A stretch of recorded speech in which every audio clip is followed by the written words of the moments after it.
各位观众好，欢迎收看 Newsbrows 新闻播报。据加拿大通社报道，不列颠哥伦比亚省护士工会 BCNU 于周一与卑诗省卫生雇主协会正式进入调解程序，以期解决双方的劳动纠纷。工会主席阿德里安娜·吉尔宣布，作为展示诚意的一种方式，工会决定在周二晚上9点前撤除全省所有医院外的纠察线。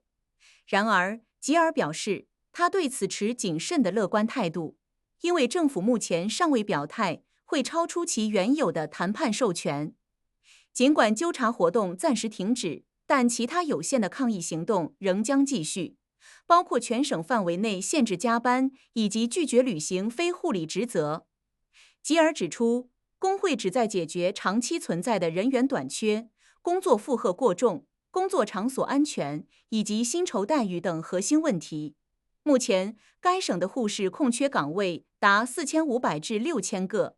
代表全省约6万名护士的工会成员在投票否决了一项包含4年内加薪12%的初步协议后，于7月2日开始实施有限度的代工。上周五，资深调解员文斯·雷迪和阿曼达·罗杰斯被任命协助双方谈判。工会表示，他们将以真诚的态度参与调解。但若雇主继续对拒绝非护理工作的成员进行恐吓或报复，工会随时准备再次升级抗议行动。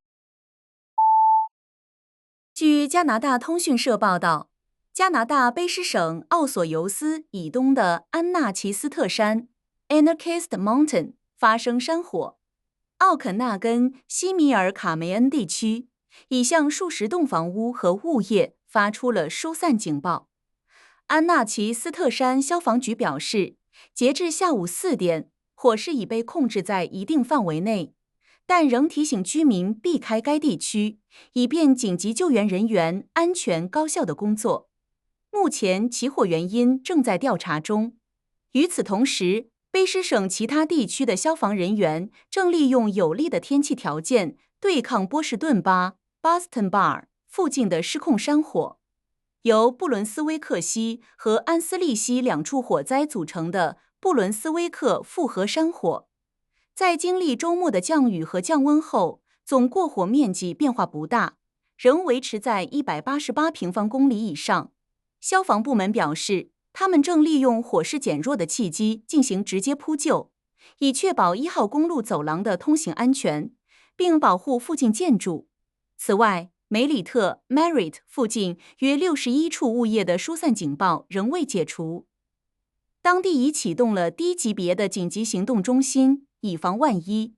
消防部门特别提醒公众，由于周末曾有无人机干扰，导致空中灭火行动被迫暂停，严禁在山火附近区域操作无人机。据 Global News 报道，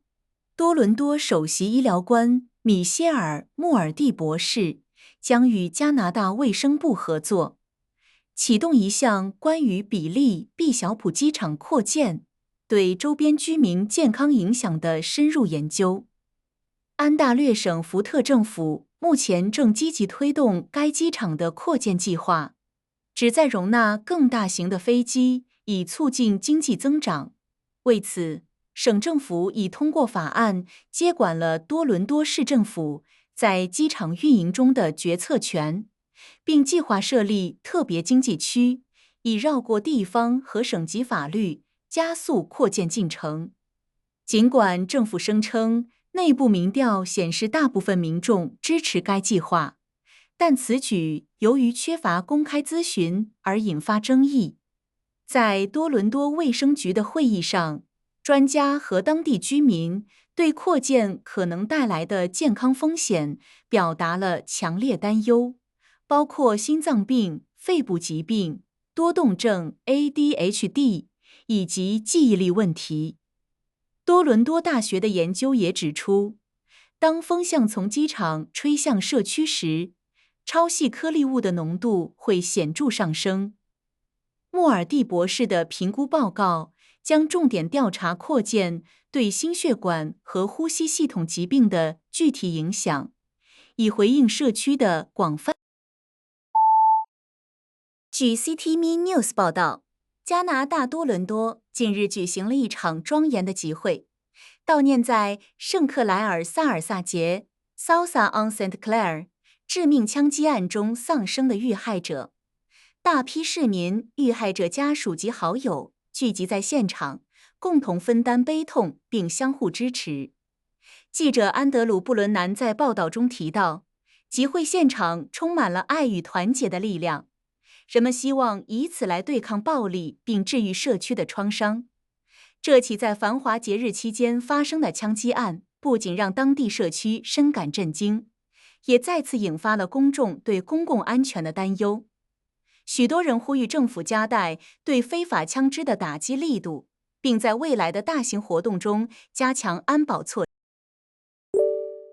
以上是本期视频的所有内容，谢谢您的收看，下期视频再见。